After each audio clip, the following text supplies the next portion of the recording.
All right, everybody, that's enough of that god-awful music. Friday, folks. How the hell are all of you? We are coming to you live from our humble abodes, as in plural. This is the UnHappy Gilmore show. Proudly sitting here with the MP. We got to find a better opening, so I include both of you. Thank you for joining us from wherever you may be and whatever device you're using to stream us on YouTube. So please pull up a chair, turn up the volume if I'm not loud enough, which I find virtually fucking impossible. Use the company dime if you're still stuck at work. Crack open a cold one if that's your thing on a Friday night. It is definitely my thing on this Friday.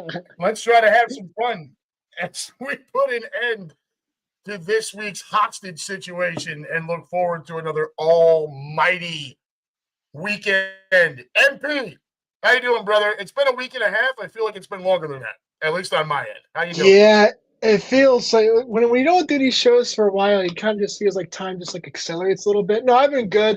It's been a long week. I mean, watching that game aged me 20 years, and so I'm going to Oh my sue for God. damages there. And so, but no, I mean, there's a lot to talk about. There's a lot, predictions to kind of go over, but we're going to see if we can kind of recoup from that. Yeah, I love that line. I'm going to sue for damages. Dude, if I could, I got a feeling like 20 years from now, the Philadelphia Eagles are going to put out a press statement. If you've been watching Birds football for the last 40 years, you may be entitled to compensation for your That's going to be every the Bengals. every game day full of cardiac arrest. Right? It just never stops. No, it never stops. But It's not a bug, it's a let's feature. get this. Yeah, right. Let's get the sponsorship out of the way. And because my wife decided to be a smartass, she's lucky I don't make her read it for us. Everyone, Michelle's favorite part of the program. We are proudly sponsored by Cheerleaders Gentlemen's Club, located at 2740 South Front Street in Philadelphia. Cheerleaders brings you the area's most beautiful women on 5 different stages. Open 7 days a week from noon until 2 a.m. and until 4 a.m. on Fridays and Saturdays. Call 215-467-1980 for all of your group and party information. Also offering free parking. See that, honey? Free parking. A full menu, daily drink and food specials, and a premium selection of cigars and a cigar lounge. If you're looking for a place to catch the birds and you don't want to go to the link and sacrifice a kidney to be able to get tickets, head on over to Cheerleaders and enjoy the 75-foot HD TV wall, as well as HD TV screens throughout the entire club. Once again, folks, that's Cheerleaders Gentlemen's Club, located at 2740 South Front Street in Philly. Call 215-467-1980 for all of your group and party information. Ladies and gentlemen, as always, at the bottom of your screen here, if you're watching, greenlegion.com, always scrolling across the bottom there. Folks, we're running out of time. Season's half over, and that means we've only got a few away games left. So if there was one on your radar, head on over to greenlegion.com. Click on trips and tailgates. Click on away games. If it doesn't say sold out, buy away and don't turn back. You will never regret it. I personally guarantee it, right? I started out as just a patron, going to do just, ticket and tailgate stuff here and there, did a couple of full trips, got to be friends with the crew, and here we are just a couple years later, preaching it everywhere we go. greenlegion.com. If you are in Philly or heading to Philly and you're just looking for a place to tailgate for a Birds game, again, head on over to greenlegion.com. Click on trips and tailgates. Click on the home tailgates. If it doesn't say sold out, once again, buy away, folks. Don't hesitate. That is a 1,000-person footprint at Stateside Live, just outside the link. 4 hours of all you can eat and drink, along with the excellent Green Legion Fox Radio pregame show every single home game, also simulcast on Fox 29, hoping that the boys are able to get that as a full-time thing every week next year. So, one thing before we get going. Actually, 2 things. One, I told Russ we could do a couple of shout outs for him. Russ Taylor, big shout out to Abington Senior High, class of 1993 he is. They captured their first state soccer title in school history, and Coach Garber's last game, 30 years as the head coach there. And also a shout out to Russ's youngest niece, Alicia. She has accepted and will be taking her talents to Drexel for swimming and academics. Congratulations, Russ, on the family achievement. Congratulations to Abington Senior High on the soccer championship. Excellent job. No problem giving a shout out there. That is absolutely awesome. Love hearing all that. No trouble. If anybody's got shout outs you ever want me to do on here, you want Mason and I to do on here, go ahead and send those along either beforehand or during the show, as Russ just did. We have no trouble reading that off for you. All right. One other thing. And I'm going to take a moment to be a little selfish here. You got most of the folks here know Midwest Eagles Nest that we started out here a few years ago. It has exploded. Super Bowl was a big deal, so on and so forth. We have an enormous – so when one door closes, another one opens. I was supposed to go to Dallas with my wife. It was going to be our adult trip. We're going to do the whole Green Legion trip. It was going to, Green Legion trips are always awesome. That Dallas tailgate is unmatched. Fantastic. Unfortunately, when I came back from Minnesota, my full-time job had exploded to the point where people were threatening to quit. Things were going to get very, very ugly. And sometimes the leader has to take charge and make some difficult decisions. That difficult decision was canceling our Dallas trip. I was upset. Wife is upset. I'm still upset about it. But like I said, when one door closes, another one opens. So when that door closed, almost immediately following, a door opened here for Midwest Eagles Nest. We are going to proudly, us and the Back Porch Saloon, where we do our game days, are going to partner with True Strength Awareness. You can look them up at truestrengthawareness.org. The charity organization is partially founded by Jordan Hicks, 10-year NFL veteran, 4 years in Philadelphia, played his high school ball 10 minutes away over at Lakota West. He is a fixture in the community here, and he will be in town leading into Thanksgiving week. I'm assuming to spend time with his family, who may or may not still live in the area. It's not like I know him. I'm just making a guess here. But along with that, what they are going to do is they are going to partner with us for a watch party for that Dallas game. So, Midwest Eagles Nest, folks, and I see a couple of you in here. I got Fanny in the room. Hey, cool kids. I've got Dev in the room. Yo! What up, brother? We are going to have a watch party. Jordan Hicks in attendance, along with members of True Strength Awareness, and I'm assuming some family members on their end as well.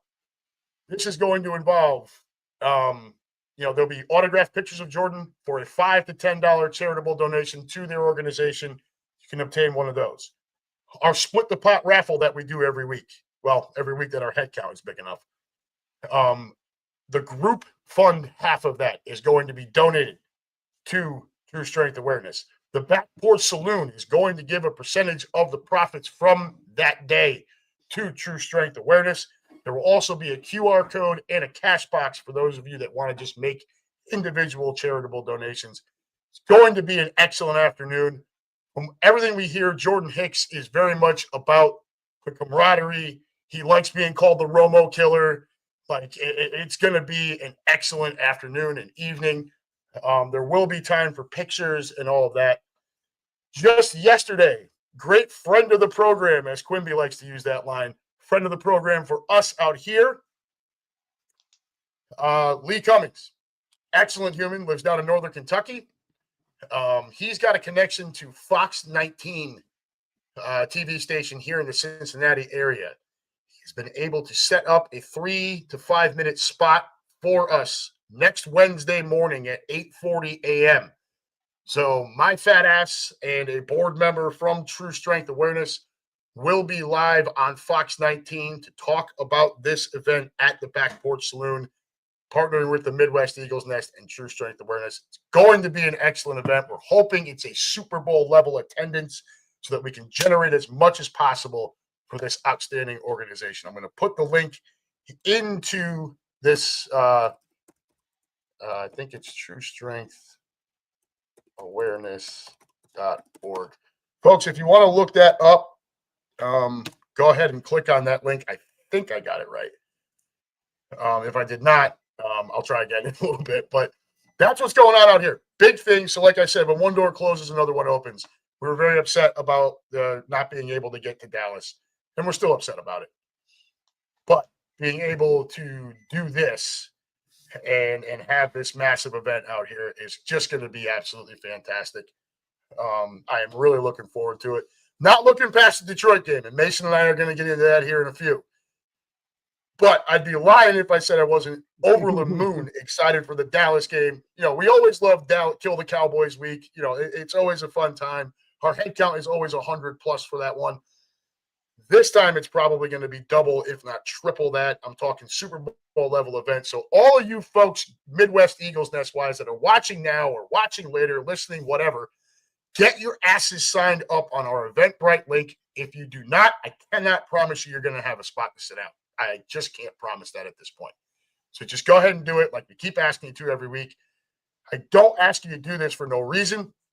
I ask you to do it every week so that I can keep track of who is there on a regular basis. And it's for reasons like this. When we ask you, when you do all the things we ask you to do and you're there on a regular basis, it's you folks that are going to be rewarded with better seating, more exposure. You know, with Jordan coming in, you know, you won't have to worry about your seats. You know, everyone's going to get a little displaced because we're going to make room for that group. But the folks of you that are there all the time and sign up like we ask you to, we are going to take care of you like we always do. So please, by all means, get signed up and let's roll, baby. I am already on my second beer. It's been a rough week. Mason, what do you got in the cup over there, bud? Is it just water? You got some Jameson in there? What's up? It's just water. I mean, if it was vodka, I'd be on my ass right now. I mean, I already am on my ass. I'd be on my back right now. But no, it's just good old H2O. Lou Mancini says, Adam, I'm so proud of what you guys built out there. Strut like an alpha rooster. Thanks, brother. Yeah, you guys know I'm not much of a peacock like that. But it's really freaking awesome. And I'd be lying if I said I wasn't peacocking just a little bit. I'm upset with you. Dallas sucks, says Keith. Russ, yeah, Dallas door closed, but it opened another opportunity. And that is exactly right. All right. So, Mason, you did a good job right at the opening and giving us, that line about the game on Monday night that you're going to sue for damages on that one. Look, we still had about 50 people up there on Monday night, and it was you're talking a school night. It's 25 degrees out, and these people still came out. It was fun. The game was not. The game was an abstract disaster. Nothing at halftime, clinging to a field goal after that. Obviously Smitty catches the dagger once again. So for me, what I'd like to get into here, and I want you to run with this, I'm going to make a couple of statements here, man, and I want you to take off with this. All right. So and this circles around AJ Brown. Sure. I know everyone's annoyed with the whole thing, including Sirianni, but I'd be remiss if we didn't at least talk about it a little bit more than we did last week. So, AJ Brown, in his first 3 years in Philly, 1,496 plus 1,456 plus 1,079. That's 4,031 yards in 3 years, and he missed 4 games last year to go along with 25 receiving touchdowns. This year, I know he missed a couple. He missed a little bit. But we're only at 408 yards and 3 touchdowns. His yards per reception are down 3 yards per reception from last year. He's only got the 3 touchdowns. Success percentage 48.1, down from 62.9 last year. And I think the biggest thing for me right now is a next gen thing that I saw earlier today, where AJ's only averaging a yard to a yard and a half of separation versus Smitty, who's averaging, I think, 3.1 to 3.2 yards of separation this season. Now, Mm. the offense overall is roughly the same as it was last year, personnel-wise, right? Mekhi Becton's gone. We got it. There's some changes. But overall, especially the skill position guys, it's all pretty much the same. The only thing that's changed is Kellen Moore went out the door and Patullo got promoted. So, I had a lot of bitching from people about we should just trade him. I'm like, first of all, you're out of your fucking mind. You don't trade your wide receiver one halfway through the year when you're at the top of your conference. That's insane. But, Jason, I want you to take this and run with it, brother. 4,000 yards and 25 touchdowns in 3 seasons, and this guy can't get anything going so far this year. What the hell is going on? So I actually was looking at the stats of that the other day, just because I was curious. I looked at the all-time kind of Eagles receiving leaders, and I mean, despite not being here for too long, he's actually almost in the top 10 already, which says a lot about the history of the Eagles receivers. But I digress. The distinction and the difference between Kellen Moore and Kevin Patullo is one that it's very easy to make, but it's one that's very poignant to make. I think we all, Kellen Moore was a really astute offensive mind, and you know this, and you can see this because he didn't just succeed when he had Hurts, Smith, Brown, Goddard, Saquon, but this is a pattern that we've seen with him when he was in Dallas with Prescott and when he was in LA with Herbert. This is a guy who he's almost like a plug and play coordinator. The way he kind of he's almost like a young quarterback whisperer in terms of how fast he can flip over an offense. Does it surprise me that on paper that he's not creating as much separation as Smith? There's a lot of things you can kind of put in there that will kind of justify that. Smith is just a much better route runner than Brown is, so that just naturally creates separation. And he's a lot smoother of a guy as well, so that adds to that. But with him, Brown himself struggling to create separation, I think a lot of that comes down to play design. It comes down to predictability. If the defense knows what they're going to do, they'll just go to the landmark. Defenses don't really do that anymore. They've kind of evolved to like a matching kind of concept where they'll play zone, and then if they enter your zone, they'll play man. So it's a lot closer that way. But if the offense is predictable, then you're essentially, even if it's zone coverage, you're playing man to man. And so that really kind of takes out a guy like A.J. Brown, who's not the fastest. He's not the sharpest route runner. He's very physically imposing, but that's about it. A guy like Smith could probably, be a little more elusive and agile and get separation that way.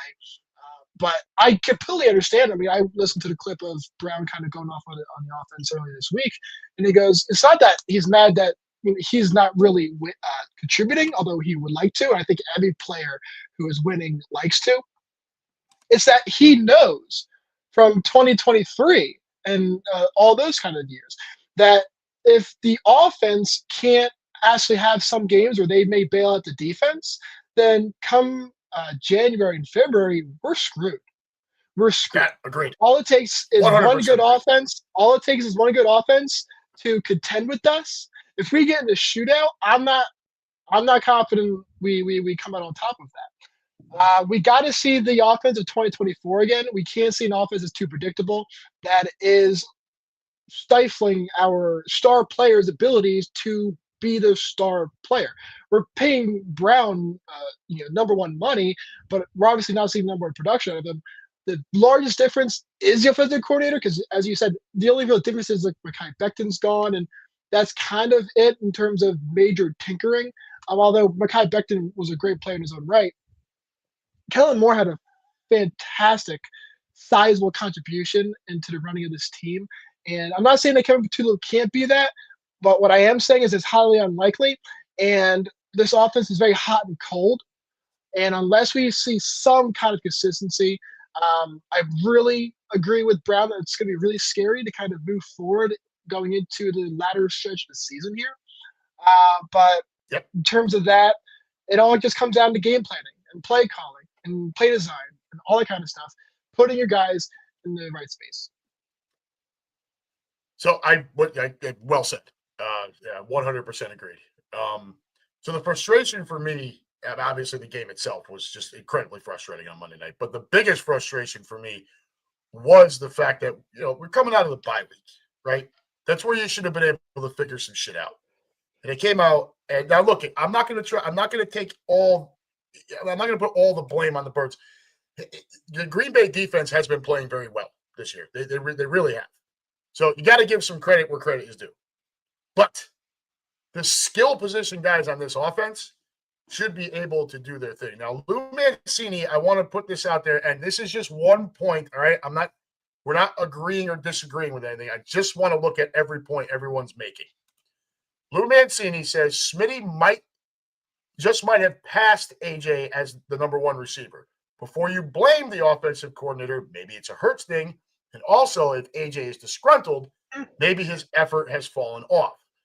Now, I don't think Smitty has passed AJ as the number one wide receiver. And I think Captain Demps brings up the correct response to this right here, where he says, until they put the number one corner on Smitty all the time, AJ is still the number one wide receiver. But more along with what you were talking about, Mason, is the play design, right? We know if you go back and watch that and watch the replay, you can see, and it's almost every week. The only team that wasn't successful really was Minnesota. And our boys just torched them up and down the field. That's right. They're bracketing AJ, all right? And I don't get the sense that Patullo is adjusting to that. I believe that they have been bracketing AJ his entire tenure in Philadelphia. I just think that we had better offensive minds in half of 2021, all of 2022, and all of 2024 that were able to scheme and design a way for AJ to still either run free or be single covered, right? He more often than not, he's not going to shake all of the coverage. But the play design, to your point, I believe is the biggest problem. I will throw the small caveat in there. We all know Jalen Hurts doesn't see the middle of the field very well. Whether it's he doesn't see it well or doesn't trust his arm on those throws, when it's crossing routes. Different when you saw Goddard get about 15 yards downfield and just sit down, right? Nice soft spot in his own, bam, hits him right on the money. The Zach Ertz special. Crossing route. Yeah, when it's the crossing routes between the hash marks, between the numbers, and there's a lot of movement going on there. I've never really gotten the feeling that Jalen sees that very well, and or doesn't trust his arm in those spots. Right? He knows his limitations. He doesn't have the strongest arm. We all know it. It was high wind in Green Bay. I'm sure that played a role. But let's not act like Jalen wasn't way off. After he fumbled on that 9-minute drive we were on, he looked erratic after that. And I don't know if it got in his head or whatever, but his throws were not crisp at all. Even the completions, they weren't quite what we have come to expect from Jalen. I think your offensive coordinator and your play designs have to do things to put Jalen in more comfortable situations, even if that means getting him more comfortable to throw those over the middle passes. Take AJ and put him on a go route. Send Smitty on a deep post. And then they're going to take the safeties with them. Everyone plays a 2-deep set at this point, right? It's really hard to shake it deep unless you design it well. And I just don't get the sense that they're doing that. It's allowing defenses to not worry about the middle of the field. They're only worried about outside the numbers where Jalen is fantastic, but they're taking that away because they don't have to worry about the middle. It also allows them to stack the box and continue to punish Saquon Barkley. I believe the number one reason is the play design and play calling. Way down behind that would be your Jalen Hurts, just has been a little erratic. I would largely agree with that. I think that your bracketing point was really interesting. One of the things that whenever I think of like defensive game planning and things like that, I don't really focus too much on who the number one corner is on. Bill Belichick, when of course when he was in New England, one of his favorite things to do when he was facing the Steelers, for example, when they had, of course, they had Antonio Brown, they had Le'Veon Bell, they had Ben Roethlisberger, the Killer Bees. He would actually put his number one corner on their number two receiver, and he would bracket Brown. And so he would kind of stretch his because the Patriots, at least in the latter half, mid to late 2010s, they didn't have the most star-studded defense like they had in the early 2000s or mid 2000s when they had like That's a true. They Santi were just a Samuel, things like well-coached that. defense. Yep. Exactly. And so they didn't really have a lot to go around defensively. So what they would do is they would ration. So they put the number one corner on their number two receiver, and on the number one alpha guy, they would bracket him with a corner and a safety, and that largely worked against the Steelers, of course. And so yeah, that aside, it's largely just about like alignment and stuff like that, coverage. It's funny that you bring up the point about the crosshair because the one time that they actually ran it successfully, the one touchdown to Smith, as soon as he threw it, I turned my dad's as a touchdown. As soon I could just see it, the way he stepped in the pocket, the way he left his hand, the way he just was cool, calm, and collected. I was like, okay, that's a touchdown. But largely, after that, Jalen pre-fumble and Jalen post-fumble are two kind of different guys. You had a drive that goes 16 plays, and the longer the play goes, as you know, as the stats guy that I am, the longer the drive goes, the less likely you are to score a touchdown. I remember years ago, the Colts had a drive that took nearly up almost the entire quarter, and they kicked a field goal. So there's a sweet spot in terms of the drive, and so when you're out there in the cold Green Bay, you're cold air, and I mean the offense always has the advantage because they know where they're going, and the defense doesn't. But you can't have long drives like that. I know you're trying to tire the defense, you're trying to give your defense a rest, but post fumble Jalen, I mean he definitely had a lot of jitters. I was hopeful that after the touchdown, you saw a little bit more offensive productivity, but the defense, I think, like Brown said. No, it just did not happen. But the defense, as Brown said, has continued to bail out this team game in and game out. If we didn't have someone like Jalen Phillips, he may have single-handedly almost won us the game with the sheer impact that he had at his first game here in Philadelphia. He's worth more than a third-round pick, an absolute steal so far. So far. I don't want to get too ahead of ourselves just yet. But he was incredible on Monday night. Mm-hmm. I'm trying to find because I posted it in our group. I'm trying to find this. Here it is. I will say when you look at the go ahead. He had a game high 8 pressures, 7 hurries, 6 tackles. He hit the quarterback twice and recovered a fumble. This is his first game, and it's on the road in a place that's not easy to win, right? Yep. And he goes out, and he also had the game-saving 4th down stop. So, welcome to Philadelphia, buddy. Holy shit. That was that was about the best introduction a defensive player can have.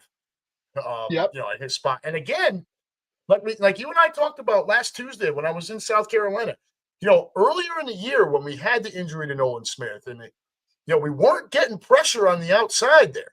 Well, all of a sudden, the Kobe Dean comes back. So now Jihad Campbell can help on that outside pressure a bunch, right? Now you go trade for Jalen Phillips. BG comes back. And, all of a sudden, a spot that looked like it might be a problem is now right back to being an enormous strength. Yeah. Just in the last couple of weeks, with the health increase and the trade for Phillips, BG coming back. And you guys know I've gone on record with it. I wanted BG to stay retired. I love him. Don't get me wrong. I love his presence on the sideline. I think it's awesome. That man owes us nothing. He owes us absolutely nothing.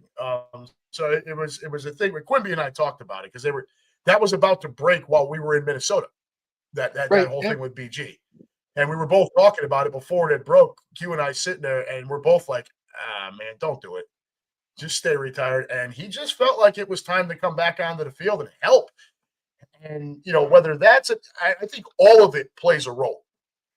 But like I said, all of a sudden, this area that looked like an issue with a couple of injuries and some play that wasn't up to par from last year, everyone's getting back into the groove. Jalen Hunt is on the hunt again. Again, Jihad Campbell, very versatile, can play middle to give Dean or Ball a breather and move to the outside to take some rotational snaps there. Jalen Phillips coming into the fold, BG back over there again. Dude, and that outside pressure, you saw it with Jordan Love. That outside pressure comes. Now he's got to step up, and Davis and Carter are just shoving. And Ochimo with a nice game on Monday night too, who I absolutely love. Yep. So that front seven is starting to look again like it. Well, not starting. It's looking like it did again last year. And and we're going to need all of that come this Sunday night against Detroit, who's going to come in with two running backs that are both capable of carrying a load. One of the better wide receiver duos in the league in St. Brown and Jamison Williams. I did see Sam Laporta is out for Sunday, though. That's big. Did you see that one this afternoon? I'm not sure if I caught that one. That's big, yeah. Yeah, at least I think that's true. I saw it earlier. I'm hoping that's true, so I don't look like too much of an idiot. But yeah, I don't know how much we want to beat that game on Monday to death, but for the fact, if you want to talk a little bit of defense, I mean, my God, AJ's not wrong. He's not wrong at all. Like, the offense has to do its part, or we are going to be an early and embarrassing exit in the postseason. There's no question about it. Or we're going to get embarrassed sometime during the regular season, and there's going to be some hell to pay. Now, one last thing about the offense. You saw Brian Daboll got fired, right? That meatball's out.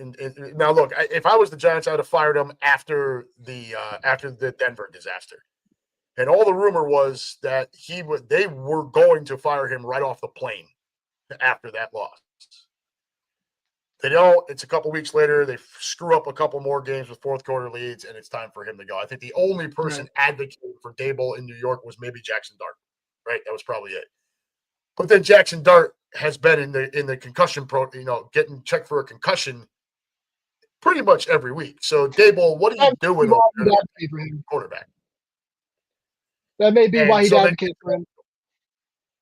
They show him the doors. So now you have all these interweb folks, and I'm sure you've seen a bunch of it, Mason. Want to get your opinion here. We all know, we all assume that Patullo is not the guy, right? Fair statement? With this current offense, he's not. Yeah, unless something changes, he's not.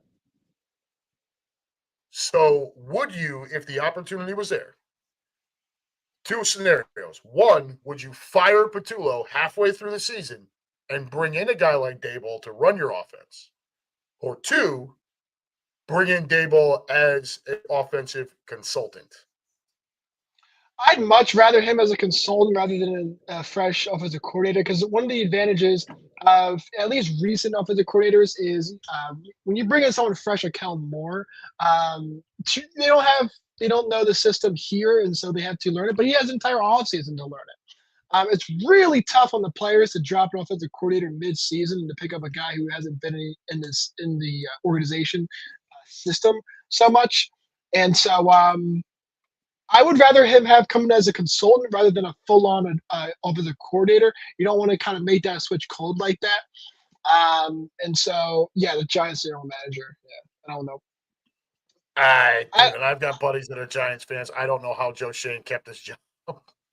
Well, I think he's one of the reasons why the Giants are not a very attractive job. They're not.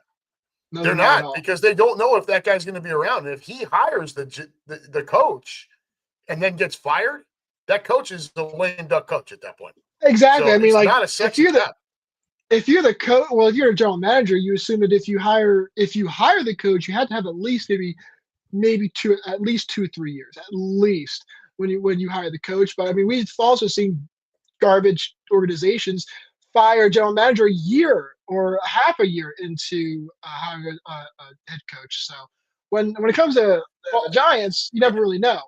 But and they've been down this road before with a couple of other head coaches where they've fired the guy but kept the GM or vice versa, and it just they are a disaster. They are not a well-run organization, and it starts at the top. It starts at the only spot that you cannot fire, which is the owner. That's right. These guys are probably sick of hearing me say it. Show me a team that's been mired in mediocrity or worse for the most part, over a long stretch of time, and I'll show you bad ownership. The Giants are not well run. The Jets are not well run. The Falcons are not well run. The Miami Dolphins are not. Lou Dominguez, I love Lou Ashley. We love you, but they're not a well-run organization. The Ross family's just not great at it. The Colts have had their issues. The Raiders with Davis, that knucklehead out there, Mark Davis, who's starting to look more and more like an alien every day. Like he doesn't even look like a human anymore. The bowl haircut, it's an odd looking dude, man. He's had that bowl for like 10 years. You can have a yeah, dude, it's not a good look. It's just not. But I mean, anyways, you get the point, right? It's not well run. The Bears, another one, right? It's just all of those teams have issues. The Browns, with the Haslams. I mean, what a disaster that is. The factory of sadness, right? There's a reason why they have that nickname. They just can't figure it out. The one time they actually got the quarterback right, gets into the playoffs with a ragtag roster, goes into the playoffs, beats Pittsburgh in the playoffs, the team that they hate more than anyone on the planet. Yeah. And Baker Mayfield's reward for that was getting shown the door so they could bring in a rapist as the quarterback. Good job, Cleveland. Way to go. And guarantee that guy $252 million. Right? Piss off all the other owners while you're at it. Yeah. Mm-hmm. No, yeah, 100%. 100%. And that's through 2026. Oh, yeah. That goes through next year. One additional comment on the offense, real quick. I'm looking at the charts for Jalen Hurts from Next Gen Stats. It just kind of charts where he's had incompletions and where he's had completions. There has been development and growth, at least this year. If you look at some of the earlier weeks of the season, it almost looks like the Eagles' offense is playing anything north of 15 yards is lava. And so all the dots are sub 15. Maybe an occasional shot here and there. But as the season progresses, of course, you have the Minnesota game where he throws for 3 touchdowns. It's going outward. So he's not, as to your point, he's not really hitting inside the hash marks very often. He's not really attacking inside the numbers very often. If he is, it's very short. But he's taking shots, but they're outside the numbers. They're closer to the boundary.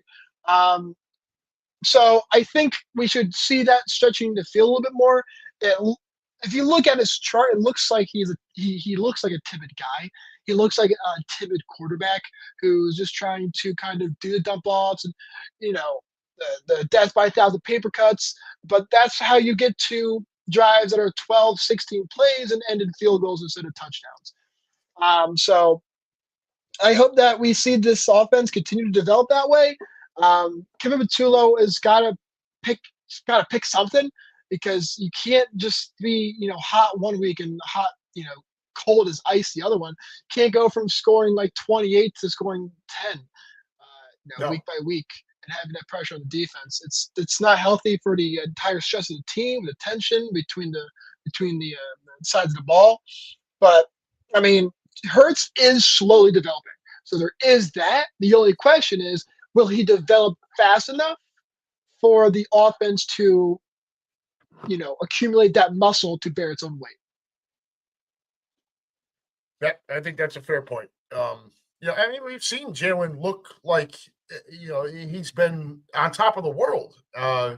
He's looked like one of the best quarterbacks in the league, even throwing the ball, when he's had a good play caller and nice play design, right? Shane Steichen, Kellen Moore. Both instances, Jalen Hurts looked great. So I think it's proven out that he needs a little bit of that help. And that's okay. There's nothing wrong with that. Too many times I say shit like that and I get my head kicked in. Oh, you just hate Jalen Hurts. No, dude, I don't. I love Jalen Hurts. I think he's a great leader. I think he works incredibly hard. I think he's incredibly intelligent. I just think he needs a little help. That's all, right? There's nothing wrong with that. And it's because of whatever the case may be with the middle of the field, whether it's he doesn't trust his arm there, doesn't read it well, maybe it's a combination of both, whatever the case may be, it's a bit of a problem area for him. And he knows that his arm is not the strongest arm on the planet, right? You can't not know it at this point, right? He knows. So with Moore and with Steichen, the play design opened it up for him to hit those spots, right? And that's what you want. Sean McVay does that. Look at Matt Stafford. Matt Stafford's the MVP of the NFL right now, if you want my opinion. Him and Drake May are at the top of that list. Well, and Jonathan Taylor. But we all know it's not going to go to a running back. So,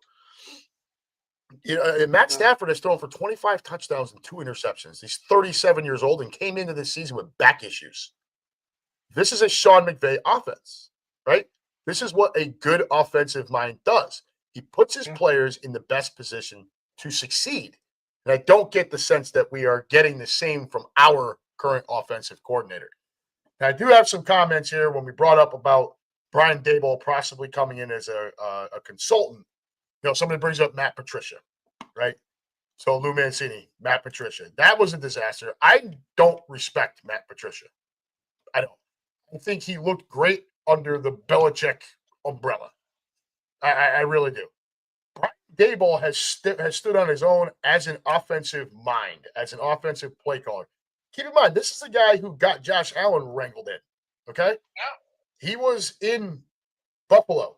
Now, granted, they brought in Stephon Diggs, and that helped. No question about it. At that point in Diggs' career, he was a legit number 1 wide receiver, probably top 5 in the league at that point. But the accuracy went up. The play design was there. It all was there to help. And that was Daboll, right? He got Daniel Jones to look like an average quarterback with an absolutely horrendous roster in New York. All right? Now, it's not worked out since then in New York, and what really doubles down on him getting fired is the fact that Daniel Jones, up until Pittsburgh set him back to factory settings, Daniel Jones had looked really good, right? So credit Shane Steichen. But I don't make the connection of the comparison of Patricia being brought in versus if we decided to bring in Daboll as a consultant. I guess that's my point. Yeah, no, I think that the looking at what Daboll did with Allen is worthy of looking at. Of course, you consultants, even if they may mildly kind of align with your pre-existing system, may kind of make sense initially. I mean, because we ran a 3-4 and Matt Patricia ran a 3-4, so it sounds like it should make sense. When you talk about Diggs, when you talked about Buffalo needing to bring in Diggs in order to kind of turn the switch and actually shift gears into being the potent offense, that sounds a lot like us picking up AJ. I mean, we already had Smith, but we were missing that one guy who kind of put everything else kind of into place, and then you kind of really made that next step. I think that. So I think Diggs and Brown make the same thing there. But there are sizable, significant differences between the type of player that Josh Allen is versus what Jalen Hurts is. Allen has a much stronger arm than Hurts does, so that kind of structurally changes the offense you can have. With a guy like Hurts, he had to be a little bit limited because you don't have the strongest arm. You can't just chuck it down the field like Allen can.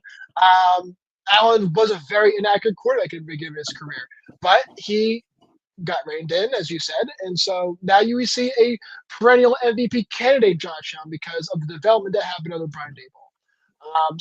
I'm not saying that can't happen under Hurts. I'm not in any way, shape, or form comparing skill set.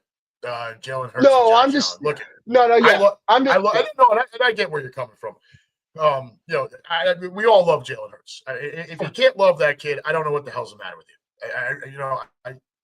He's a great, great kid. He really is. Mm-hmm. Josh Allen is an absolute freak.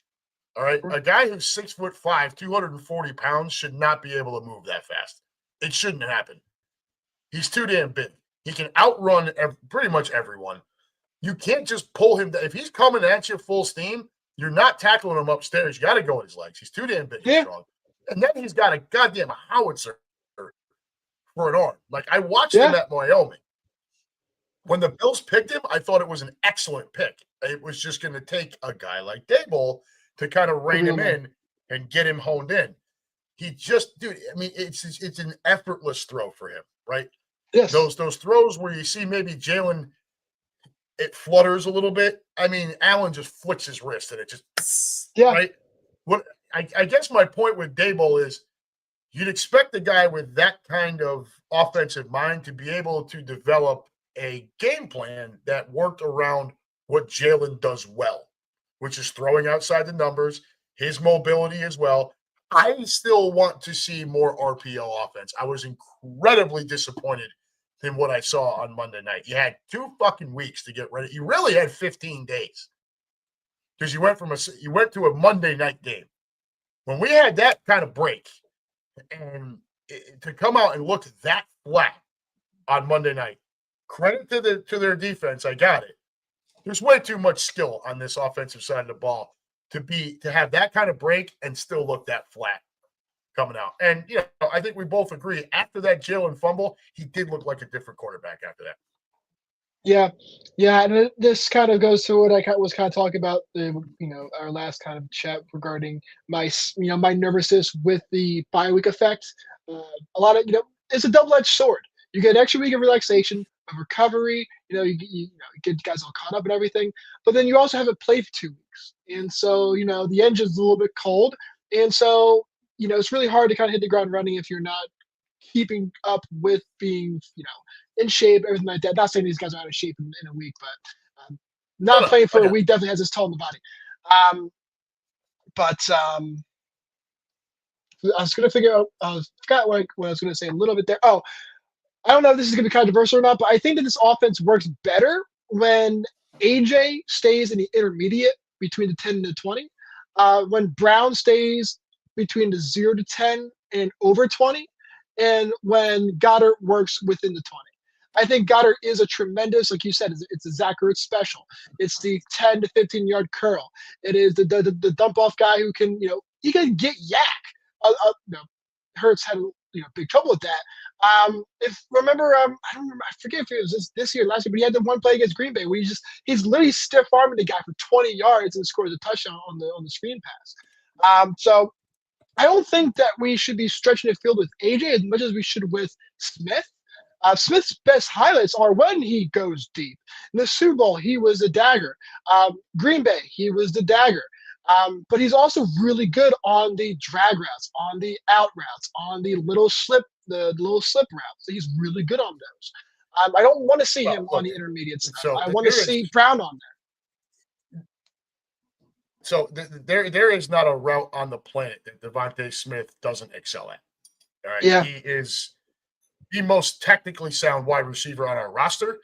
I believe he is one of the most technically sound wide receivers in the entire league.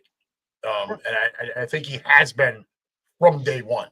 The route running, the body control, field He's a awareness, very the way gifted he's able to player. contort himself to get his feet down and just go back to the one arm catch, the one hand catch against Jacksonville at the back of the end zone.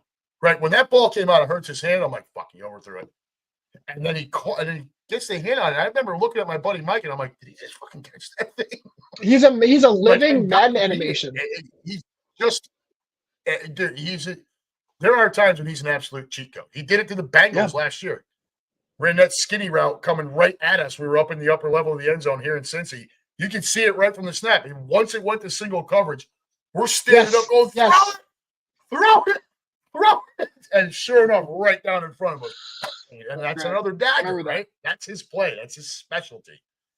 When you watch that play against Green Bay, when they showed the replay, I'm always next to my buddy Mike. He's my partner with the Midwest Eagles Nest. I told him, I said, watch the jump. It is perfectly timed. He's up. It might look a little early, but it's designed that way by him to get up and box out the defender. I'm already up here. You can't get in here. Yeah. He is just it's a different level of sense on the field that he has that a lot of other wide receivers just do not possess. Yeah. I don't think AJ has that. I think AJ is just a physical freak. 6'1", 230 pounds. That's a load to deal with. And maybe he has slowed a little bit. He's 28. He'll be 29 next June, AJ. I mean, maybe that's got something to do with the separation. One problem, and before we move on to the Detroit game, AJ, what happened to my AJ Brown slant route? Where the fuck did that go? When he can just give you that little shimmy and get you turned to his outside shoulder, you're dead to rights. You're either going to have to interfere with him or he's catching the ball. That's it. Yeah. Those are your only options when you're out there on an island with him. And I don't see that at all. I don't see it at all. Where is that road? That was like almost automatic. That, and I want to couple it with, I think we ran the same play 4 times on Monday night. It was that route to Goddard, where he comes off like he's going to run block or pass block, and then shakes and just comes out to the outside. The first time, it worked like a charm. The second time, he makes the catch, it gets a couple yards. Third time, Jalen throws it over there. He's not even looking. Fourth time, it damn near got picked off. But it felt like that was the same exact play design 4 different times. Patullo, is your playbook that shallow? So those 2 points, the AJ slant and the repetitive, to your point earlier, and to what we've talked about, I think every week since you and I have been on here together, the predictability. Oh, yeah. So I think that this offense, I think Hurts operates, I think that the whole offense operates really well when you have like a little like high-low concept. To your point, when I'm not going to, he's not Megatron, he's not Calvin Johnson, but when you look at the type of player that he is, you're not really, Calvin, you're going to run on streaks and slants primarily. You're going to let him use his body, or for Calvin, it was his speed, unique speed at his size, to either run past the guy or to use his size on short routes to box out and get leverage. When it comes to so when you have the high-low concepts, I think that's really good. I think that Smith should be the guy who stretches downfield and opens up space for Brown underneath. I think that's where the offense is really going to succeed going forward. I think that the whole like block and release thing, it's kind of common. I had to rewatch those plays if there were like play action passes or whatnot. If he's like a late leaker, and so it's kind of like a dump-off option. Hurts may have had a situation in which the vanilla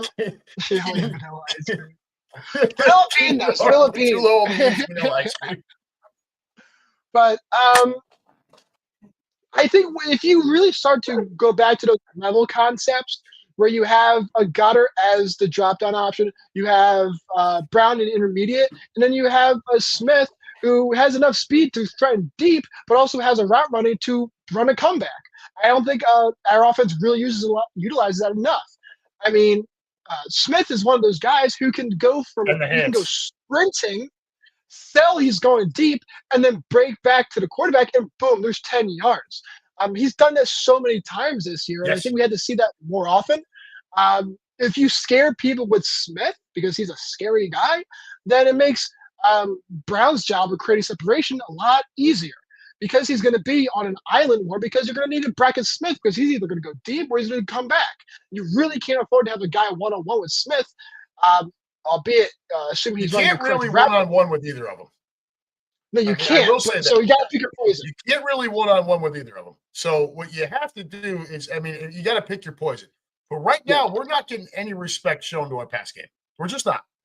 Right? No. They're not respecting Jalen Hurts at all. And, outside of the Minnesota game, I don't really what these defenses are doing is working, okay, and it's allowing them to just come bull rushing. You saw Green Bay; they showed we came out in a jumbo set when Lane came back on the field, and they still brought Fred out there with 2 other tight ends. Yeah. Green Bay had the perfect. I think your point earlier and the point that you and I have been making for a few weeks now is. And I'm sure we're not alone. I'm sure everyone in the room and everyone everywhere else, we're too goddamn predictable. We're just too predictable. When you can come out in that kind of jumbo set, and that safety still comes streaking through and splatters Saquon for a 3-yard loss, there is no excuse for that at all. Like it's almost like the run game. There's no creativity with the run game either. It's almost they're just handing it to Saquon and saying, "Go figure it out." That's exactly not how it works. He is incredibly talented, but you've got to get him a hole to go through.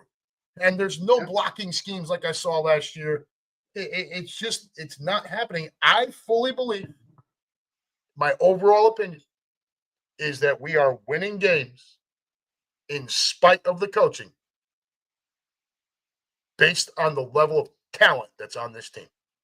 We are this talented where we can overcome the weak coaching on the offensive side of the ball, right? Yeah. You have Vic on the defensive side. I don't question that man at all, right? And sometimes when he plays a little soft behind the rush, but for the most part, I don't question Vic Fangio at all. Nick Sirianni and Kevin Patullo, I got a problem. It feels 2023-ish, and A.J. Brown, in my opinion, is 100% right. You keep playing like that, you're going to get bit. You're going to get bit bad, and probably more than once. Yeah, no, I think that there's a lot of truth in that. I think that we are a team who largely wins because of our talent and not always because of the game planning. I think a lot of the times it is the defense. I think that goes back to what Brown was saying. It's the defense that are winning these games. It's really easy to win football games when your opponent only scores 7 points. And so when it comes to the defense I have no worries about, and it's only gotten better and it will only get better, hopefully, if Jair comes back. But yeah, predictability and everything like that. Jair, I looked at that as low risk, high reward. We traded a 6th for a 7th in Jair, and if he doesn't come back, I'm not going to be overly upset about it.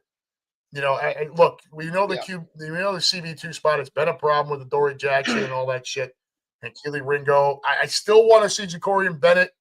I don't think we've gotten a fair look at him because of the injuries. Sure. Overall, I hear it every week from my group, right? I'm there with, a couple of, 100 people call it on average every week. And I hear them all the time. What the fuck?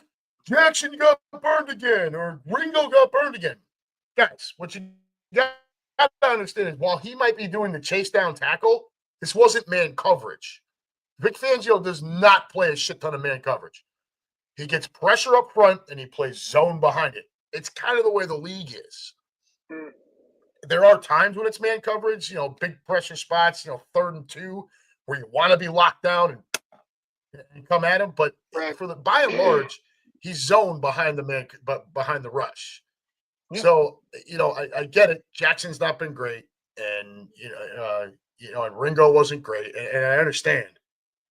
But I don't want to judge him too harshly when it is zone coverage behind that. And credit to a Matt LaFleur or a Sean McVay that are exposing some soft spots in the zone with a quarterback that can hit these guys in those soft spots. Yeah. And so I only brought up Jair as a potential upside. So the defense is really good right now. And if he comes back, he could be even better. So with that, that's where I was kind of going with there. But I completely understand what you're saying, though, 100%. One of the stats that keeps coming up I get you, every single week that goes by. And when you said it seems like this is an Eagles team that is kind of restrained by coaching, but is elevated by talent alone. Jalen Hurts has 16 touchdowns and 1 interception. So there's a lot that kind of you could take from that. Number one, he's being extraordinarily safe. So one kind of way you can kind of perceive that or kind of digest that is it's not the best play calls. I mean, when the AJ score in Minnesota, we were there, it was a backyard throw. That was a play that broke down, and he had to point, hey, go up north and I'll hit you. And so he scored there. So this could be a situation where Hurts isn't getting the best play calls, and so he's just choosing the best option that's there, and most of the time it's just dumping it down and not really risking it. Hurts has never really been a gunslinger. He's not a Allen. He's not a no, he's not a gunslinger. And so he doesn't even have the arm to be one. He doesn't have that kind of arm. No.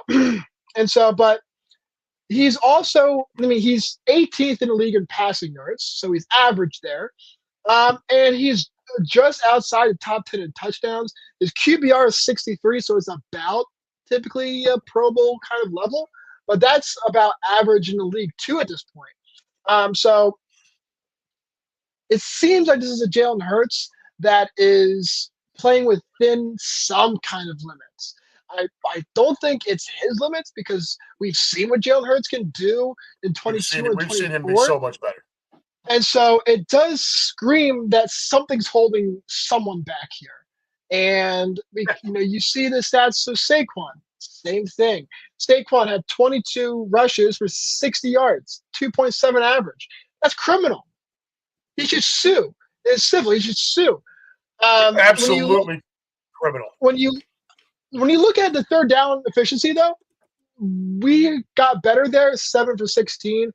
Third downs have been a tremendous pain and tremendous problem for us, and so I'm glad to see that we kind of got through that way. A disaster. No, it's a total disaster. We won time possession, which is good. That's always something that we always try to kind of hammer home on those things. Yards per rush was 3.3. Oh, now yards hang on. per pass was hang on 7. with the time of possession. Hang on with the time of possession for just a minute. We're going to come back to that. So, time of possession, keep in mind, you have that 9-minute drive that resulted in a fumble. All right. So, I get it. We won time of possession overall. But outside of that drive, what did it look like? Now, it looked the same for both sides. We were back and forth, punt, fumble, yada, yada. Pretty much both offenses sucked ass on Monday night. It was horrible. But I've heard this all week about how we did better time of possession wise. It's skewed by that one drive. Overall, it still wasn't great. It was. I guess what I'm comparing it to is it's not our bread and butter. Our bread and butter the last couple of years, really since 2021, has been controlling the clock with a run game, and it's not happening, and it's fucking annoying. I completely understand where you're coming from. I am going to slowly disagree, though. I guess that's the reason why I think the time possession is really important, and considering what you said about the one drive, I think it actually hammers the point home more that something was clearly working before that fumble happened. Something was clearly working. We were able to stay on the field. And if it wasn't for our own mistakes, Jalen being vulnerable enough to get fumbled or to commit a fumble, we were doing something right. We weren't moving the ball. Well, and then point earlier, nice peanut punch. Oh, 100%. But we were so dominant that we were able to have that drive. It was pretty early in the game that it happened, and we still won time possession. So the dominance that we had with the offense when we had the ball before the fumble, something happened after the fumble. We got jittery, we got anxious, we started second-guessing ourselves. We didn't want to commit that again because, as it turned out, this game was a one-possession game. This game was a 10-7 game. Any possession could have been the one that puts it away or to win it. So I think the time of possession is really poignant in keeping that in mind. The dominance pre-fumble, I think, is worth noting. And to see us still winning the time possession battle even after the fumble, I think is good. And so if we could look at what we were doing, just grinding out the clock. I mean, like I said, 16 play drives. Nobody wants that. Nobody wants a 16 play drive, especially when it's something like Green Bay, where you're gonna. I know you want to give your defense a break, but you're gonna freeze them on the bench. So we won time possession. And we had 7 yards per pass. One time of possession, and it's been an area of struggle. Yes. It's been a struggle on time of possession, and we managed to win. Now, we only won it by 4 minutes and 10 seconds. So it's not like we slaughtered them with it, and that drive does play a role in that. But overall, it's been an area of contention. We did better with it on that night. Yes. We only had 13. So time of possession, great. We only had 13 first downs the whole night. Yeah. I can usually tell how many first downs we have by how my voice is the next day. Because I always announce it out to the crowd with a megaphone. Jalen pass complete to Devontae Smith for a Philadelphia Eagles in the crowd. First down. And I had a voice the next morning. So, it only happened 13 times. So, again, like I said, it is a little bit skewed. But when you look at this game overall, it was an ugly game for both offenses. Both defenses played really well. Both offenses struggled. So when you come out of that struggle, not only with the victory, but also the win, even though you had 5 fewer first downs, you do come out of there with the victory overall, the victory in time of possession, the victory in third down conversion rate. These are all good things. Yes. I mean, when you look at Jordan Love had 4 yards per pass. Jalen had 7, so he almost doubles Love there. We sacked Love 3 times for 19 yards. They got to Hurts 0. For turnovers, we had the 1 fumble from Jalen, but we got to Love twice in 4 fumbles. Yep. And so, I mean, the defense is there. Total plays, there are only 6 separating us. We had about 30 more total yards. We had the exact same amount of drives. So we were efficient when we had the ball. I mean, post-fumble is different than pre-fumble, of course.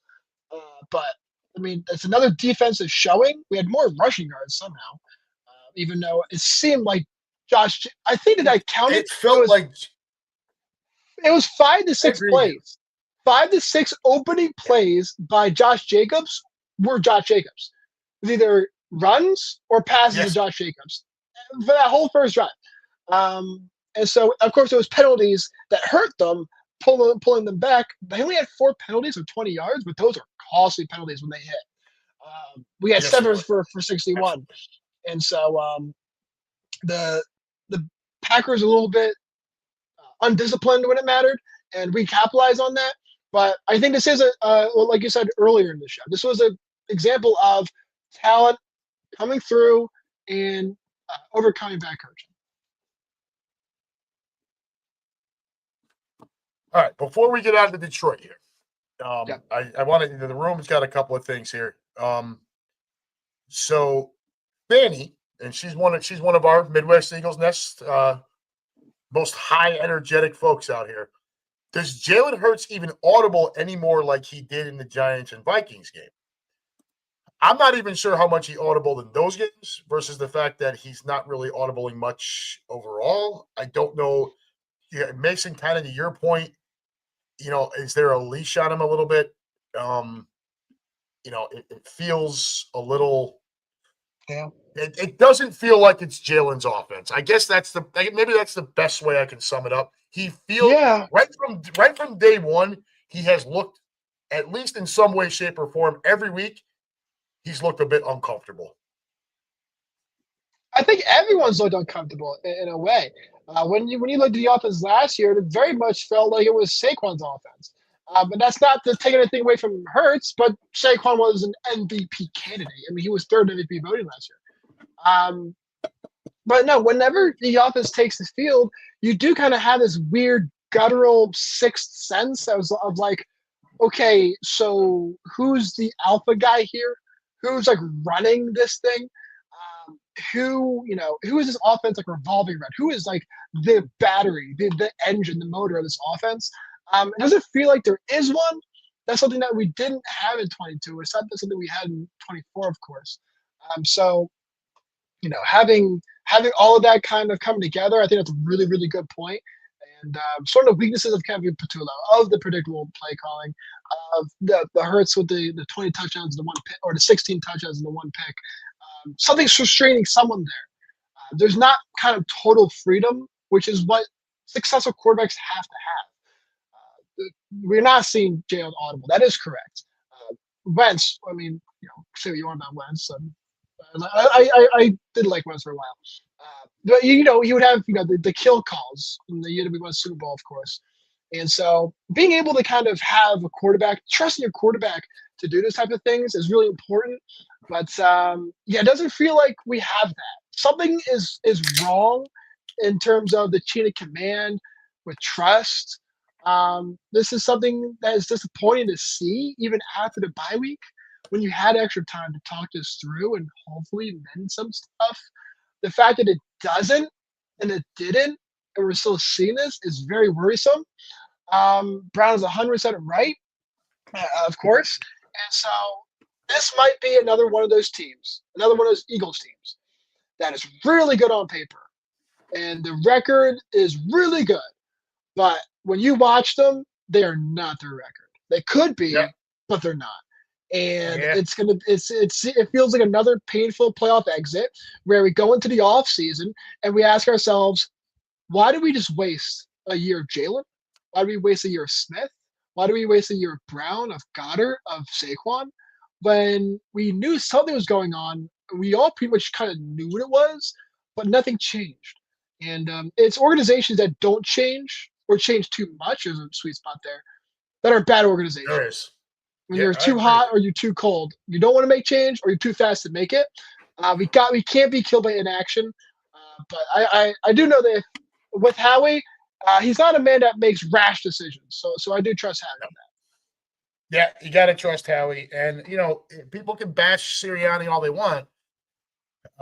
He's earned the right to, he's earned some leash, dude. I mean, he's been to 2 Super Bowls. He's won one of them. He's probably a shit holding call away from being 2-0 in Super Bowls against, the only other somewhat dynasty we've seen outside of the goddamn Patriots. So, Yeah. his quarterback has outplayed, Princess Mahomes in both Super Bowls. And I don't want to hear shit from anyone, particularly not a Chiefs fan, about the head-to-head versus Jalen Hurts, especially in Super Bowls. Jalen Hurts has clearly been better in both Super Bowls when they played head-to-head. Now, you can say what you want about, the Eagle defense too, but let's keep in mind that last year, the Chiefs were in that Super Bowl a lot because of their defense as well. All right. They were one of the best defenses in football last season.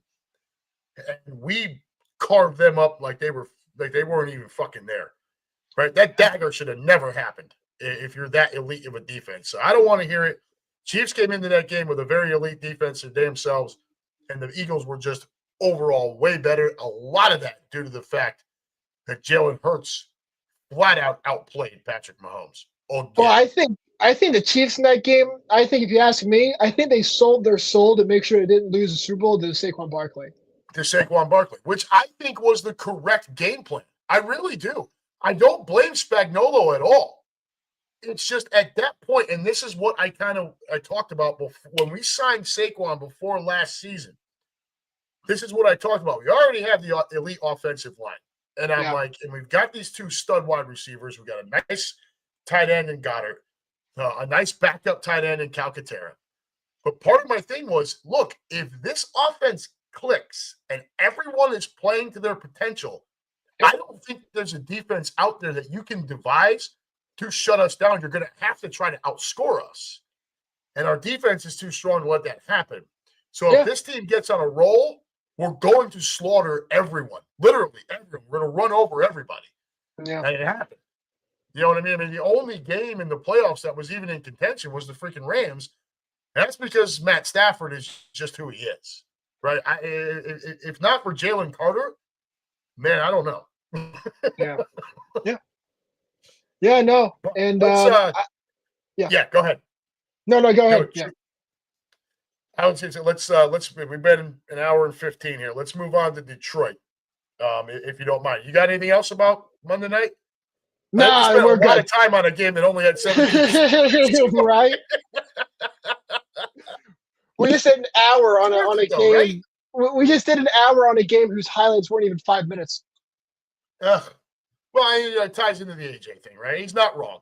I don't care for the constant noise with him. And I think come this offseason, that might rear its ugly head. But on to Detroit. Now, right out of the gates, first of all, we're home. So thank God, right? But right out of the gates, the first observation has to be, if we come out and play like we did against Green Bay, we're going to get doors blown in. Right? Detroit is significantly more talented on the offensive side of the ball. Yes. Look, I'm not taking anything away from the complement of receivers that Green Bay has. Keep in mind, Golden was not on the field. They also lost their tight end the week before. So that played a role as well. And Josh Jacobs is an every down freak of a running back. But Detroit comes at you with Jamison Williams, with Amon-Ra St. Brown. And St. Brown may very well be top 5 wide receiver in this league. I think he probably is. Jared Goff, if you don't rattle his cage early and allow him to settle in, you're in trouble. And then beyond all of that, you've got thunder and lightning coming at you in the backfield with Montgomery and Jahmyr Gibbs. They are a shitload to handle. And let's also not sleep. They're not too bad defensively either. They can get after your quarterback. And, the only good thing for us is the report that Sam Laporta is out for Sunday night. The game makes me nervous based on what I saw Monday night and the disappointment coming out of the bye week. That I think both of us touched on different points of that, where we should have looked better, more more on pace, more on schedule coming out of that bye week, and it didn't happen. And now you come home and you've got to face this Detroit team that is hungry, that wants our ass. And, we've done a good job. We've got the win over Tampa. We've got the win over the Rams. We now got the win over Green Bay.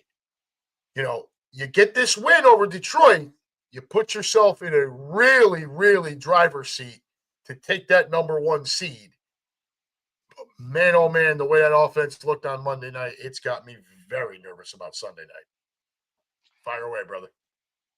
So illnesses help make an immune system healthy. It's when you sterilize an environment and you don't give it a lot of challenges. As it gets weaker, and weaker diseases make it hit you a lot harder. This offense is about to have, and this defense, this Eagles team is about to have a really big test. We're either going to. I think it's the biggest test of the season. The offense is either going to meet the moments and break through, like we kind of saw in Minnesota, and then we saw with the Giants. Jared Goff, real quick, 2,200 yards. We played the exact same amount of games. Jared Goff, 2,200 yards, 20 touchdowns, 3 picks. You have Hurts has 1,800 yards, 16 touchdowns, and a pick. Jahmyr Gibbs has over 100 yards on Barkley. Hutchinson has 3 more sacks than our leading guy. I think I saw. So timeout on the Hutchinson versus our leading guy. We are very much a pressure by committee. All right. Kind of like how baseball does closer by committee. That's very much how our defense works. Whereas Detroit is a lot dependent on that guy. We are not.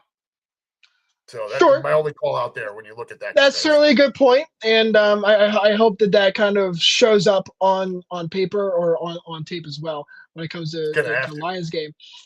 It's going to have to. But this is, the Lions, say what you want with the Lions. They don't have a lot of postseason success, but it doesn't really matter if they're a postseason team or not. If they're good in the regular season, that's all that really matters, because we're very similar in the regular season.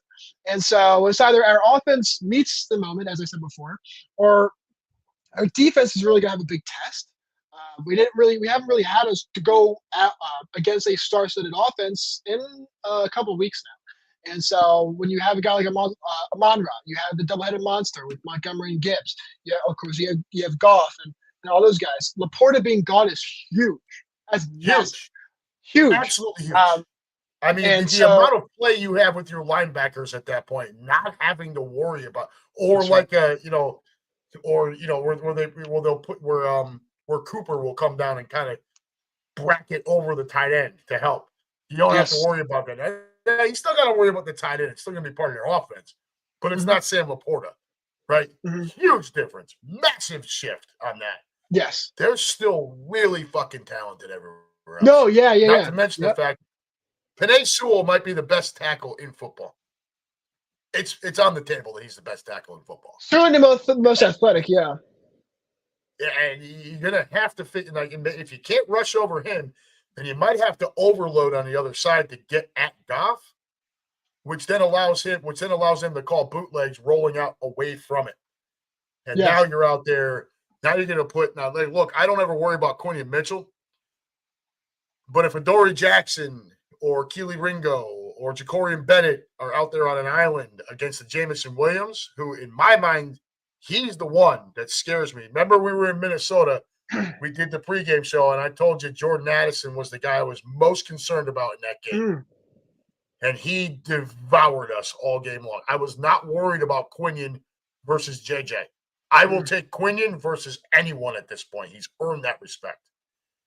It's not going to be Quinion. When they play man, Quinion is going to be over Amon-Ra St. Brown. He's their clear number 1. Jameson Williams is way more physically talented than anyone we have on that CB2 spot. And I do not want to move Cooper DeJean out there at all. I really was hoping that the trade for Jair Alexander would have thwarted a lot of that. Right. I think that's what you were kind of getting at earlier with Jair Alexander, right? Was we don't want to move Cooper, right? Cooper's excellent in the role he's in. Keep him versatile. Let him play safety. Let him drop down, play hybrid linebacker. Split him out wide every once in a while when you got to, but keep him in that hybrid role. And the more and more that CB2 spot struggles, the more and more it starts to force him into the snap counts on the outside a little bit more. And that softens up that middle zone there. Thankfully, no Laporta, but it's an area that can get exposed if Cooper has to pay attention to Jamison Williams, who, in my mind, once again, that wide receiver 2 spot, a lot like the Minnesota game, you've got a stud number 1 and you've got a really good number 2 wide receiver. And I think that number 2 wide receiver is a fucking problem for us. Yeah, and so kind of to my earlier point about how Belichick used to treat, when he had a limited defense, but he was going up against stars. Sometimes you want to move personnel around a little bit. So if you want to put Mitchell on Jameson, and then you want to kind of bracket Amon-Ra, see if you can kind of make through there. You don't have Laporta. You don't have to worry about him. So it kind of saves up a linebacker to kind of keep an extra eye on Gibbs or Montgomery coming out of the backfield. But nonetheless, even without Laporta, it's a very difficult offense to kind of keep in helm. But I'm not terrified of them offensively because I'm really secure in the defense. I really am. I more so am very interested to see the other side. The defense. Are we a type of offense that might play to our opponent if they're good or bad? If the defense is bad, are we going to play bad? If the defense is good, do we meet the moment? This is going to be a really good kind of test for that. To kind of see if that might be what's going on here. If we're merely just a mirror to whatever the defense that we're facing is. So if it's going to be a game that's won, of course, defense with championships, but the offense has to start gaining traction sooner rather than later. To Brown's point, Brown is 100% right. If we don't start gaining traction now, then, we're running out of runway. All right, you don't want to start clicking in the wild card in the divisional.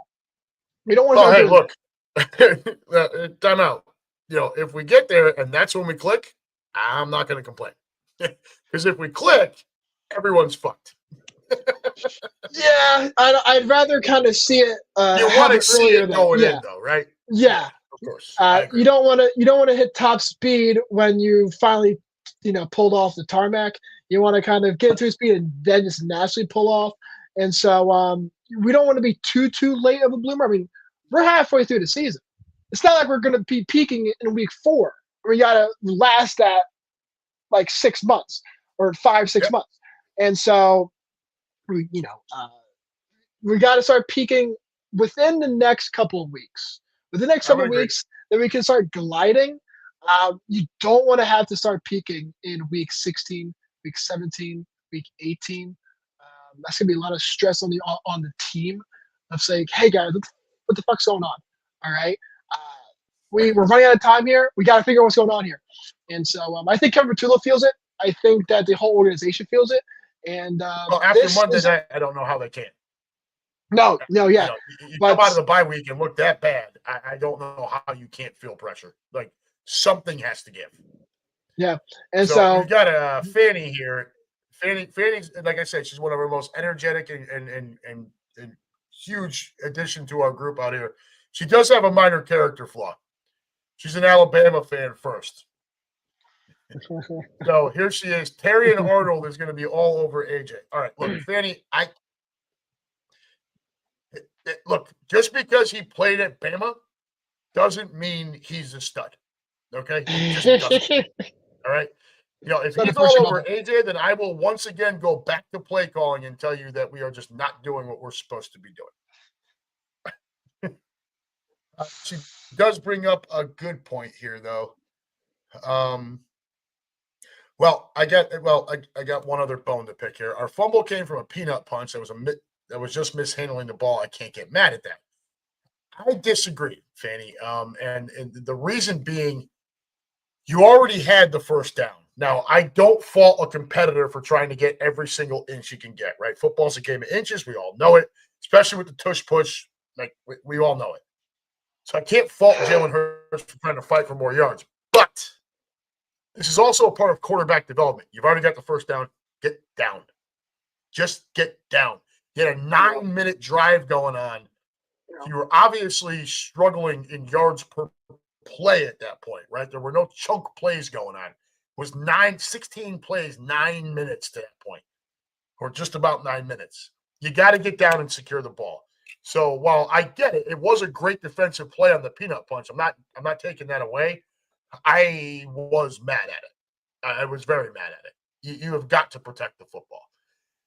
You're the quarterback. That is your job to make sure that our asses stay on the field and get points on the board. Yeah, I mean, mature quarterbacks have to know that you have to live to play another down. And so, like I said, I completely respect it. And but I mean, this is one of the things that played Carson was here. He tried to make the big play. He tried to force things, and he still does it. Exactly. And so he still does it. You saw it firsthand live in Minnesota. And so you got to learn to play. He's the same guy. Live another down. He's been in the league long enough. Yeah, he should know this. He should have matured. But competitors maybe hear the moment, but man, that's a costly mistake. And the thing that hurts about it is that it doesn't have to happen. It's an avoidable mistake. Right. You already had you did what you needed to do. Just get your ass down. And dude, I called that play the minute they lined up and spread it around. He is going straight up the middle. I've been waiting to see that play for a few weeks now, and they finally run it. He's got the lead block. He's got the first down, brother. Get on the ground. Stop. Right? Just and that's a fantastic point because it'd be different if he's stretching for the sticks. If he's stretching for the sticks, completely different discussion. Absolutely. But if you're past it and you're going for those 2-3 extra yards, brother, think of the team. What? Fucking Dev. What if the score is 6-7? Brother, get out of here with 6-7. Nobody wants to hear 6-7. Get out of here with that shit. All right, so Detroit. What is your, as we try to wrap things up here? Sure. What is your gut feeling? Now we're home, and to David Loeb's point here, score first, plus the link will be loud. Like the link is always loud. It holds almost 70,000 people. So, and it's 70,000 Eagle fans. It's not 70,000 LA fans, right? This is Philadelphia. It's a different type of volume when there's 70,000 Birds fans. So, if you can come out and score first, and especially if you win the toss or they win we win the toss, defer, kick off to them, stop them, then we score. Yeah. That crowd will be out of control. The crowd will go absolutely bananas. Rightfully so.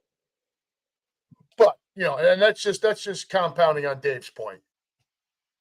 I want to hear your gut feeling for Sunday night. Gut feeling for Sunday night.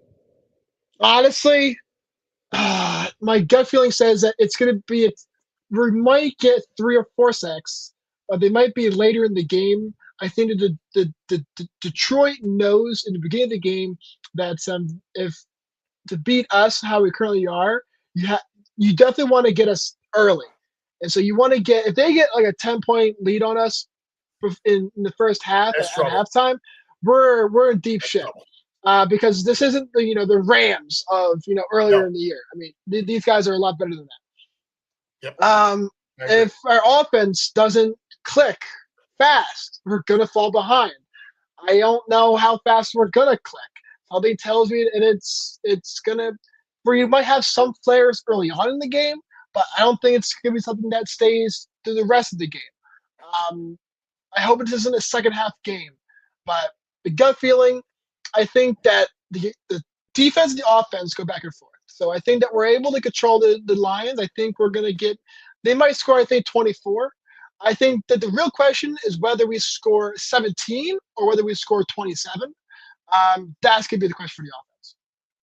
Well, and right along with Russ Taylor here, he's got it 27-24 Birds. So you guys are aligned.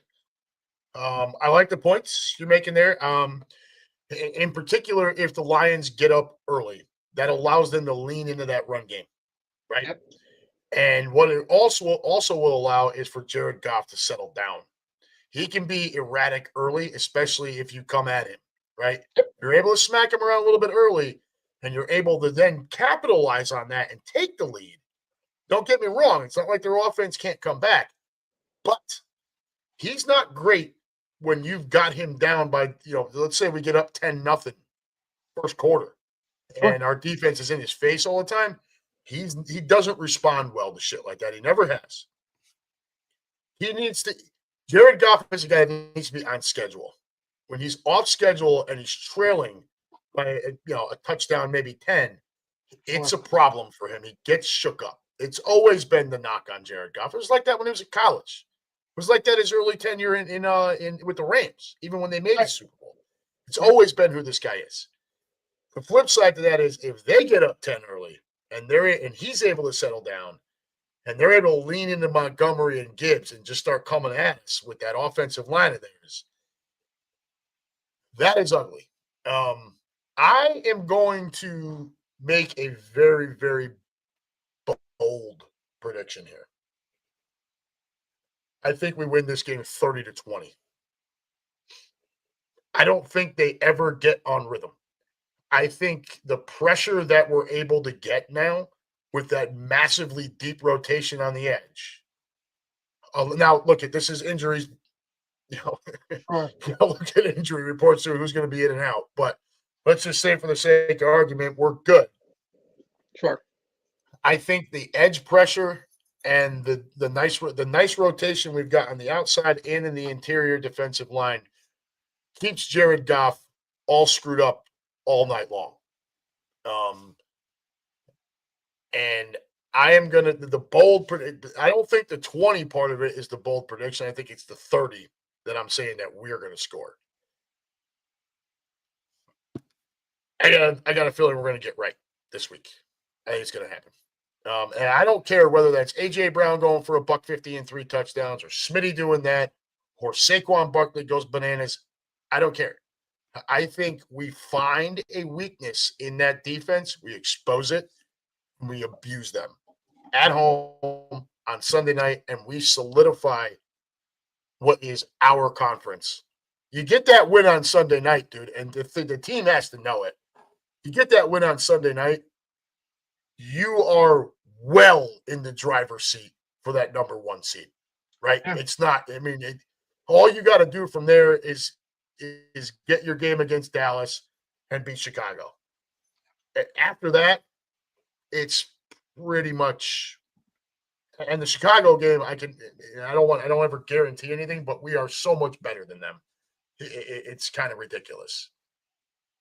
Dallas, I kind of feel the same way. They can't play defense. I think the only defense might be worse is Cincinnati.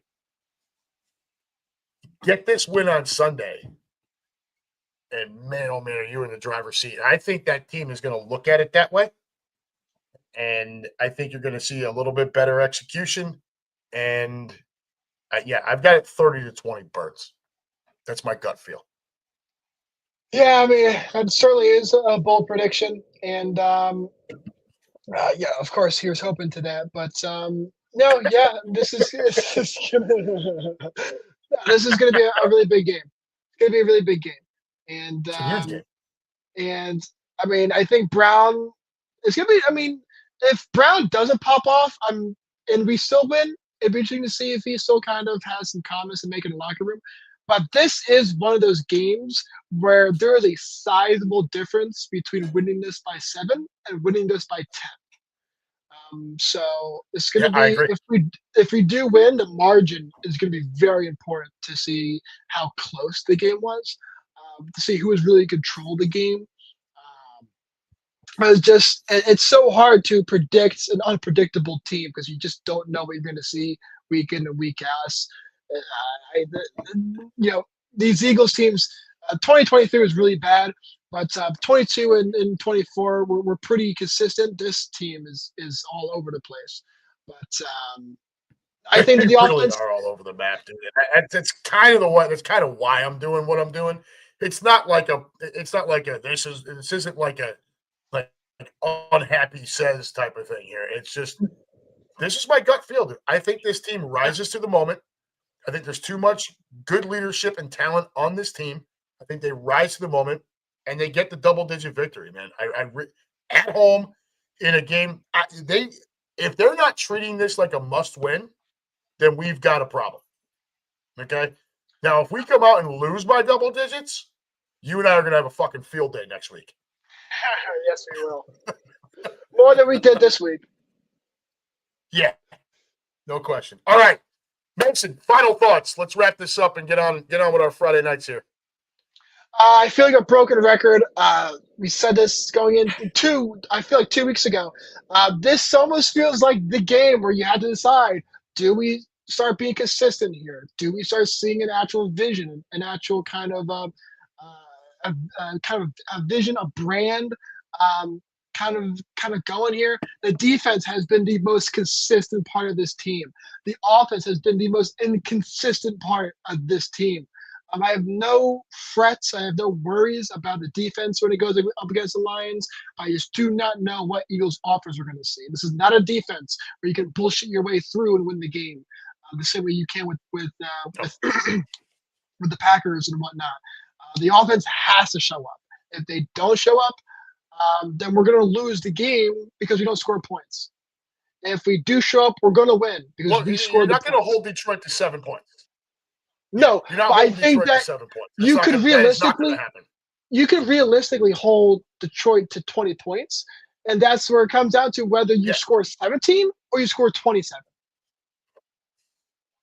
Yep, and I think we're very much aligned there, dude. And it seems to me that's a pretty common thing. You and I need to work a little bit more on finding things that we disagree with. I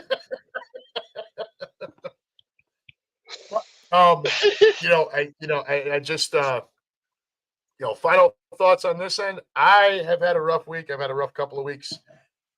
My work life, it will continue to be rough. I am probably going to go ahead and get all the way fucked up tonight. Whether I do that at home or decide to venture out somewhere, albeit by Uber, because I'm already about 4 or 5 in as we're sitting here. I won't tell you I feel confident in the 30-20. It's what I want to happen. It's what we all need to happen. This team needs to come out and have a statement game against another NFC juggernaut. And I am looking for my leaders, Jalen Hurts, Saquon Barkley, Zach Bond, Brandon Graham. I am looking for my leaders to make that team elevate to that point to get that victory, that convincing victory against a stud team and solidify ourselves as the top dog, not only in the NFC, but at that point, you win this game by 10. Now, look, if you win 50-40, I don't know if that really solidifies anything, but you win 30-20 or 27-17. I think that solidifies the Philadelphia Eagles as not only just the top team in the NFC, but back to being the top dog in the entire NFL, and that's what I'm looking for. That's where that bold prediction comes from.